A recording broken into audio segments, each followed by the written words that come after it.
My name is Aaron Schellenberger, and I used to be a Trinitarian until the year 2016. I became a biblical Unitarian. Question is about John 20:28. When we admit that Jesus is called God, at the same time, we also accept what we preach and we teach that there is only one true God, Yes. namely the Father. Yes. The question that comes to mind is, then what kind of God is Jesus? Yeah, well, that's an interesting question. I'll tell you what the Unitarians have always said. It's the sequel to the problem in John 14, where Jesus said, have I been with you so long, Thomas? Is in that conversation. Philip and Thomas are there. Have I been with you so long and you don't see that if you've seen me, you've seen God?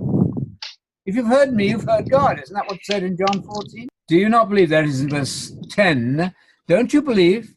And Thomas was in this conversation that I'm in the Father's in me.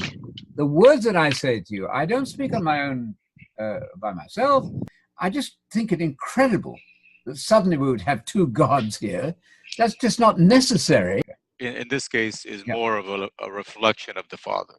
Well, absolutely. He's talking about God, though. God is God here. There's only one God. And the problem that's solved there was the one raised in the 14th chapter. Don't you see that the Father is in me? And he gets it. I see the Father in you. I see my Lord and my God. That is the resolution of the problem in chapter 14, I would say. That's what Unitarians have said. Now, the one in Psalm 45, is a messianic use of the word God there. Your throne, O God. And God, who is your God, has given you that throne. So if you have a God, you can't be God. That's easy. Of course, we're talking about two for certain, and thousands of times, 1,300 times in the New Father is God. Classic one is Malachi, as you well know. Don't we all have one God? Hasn't one Father created us? That's beautiful. It shouldn't even be a problem. So my best answer to it, and I can refer you to what the Socinians did, John Wilson, and many who use Trinitarians to prove unity of God, by the way, very good literature. But that must be the resolution. So God is God there. My God, I see the true God in you.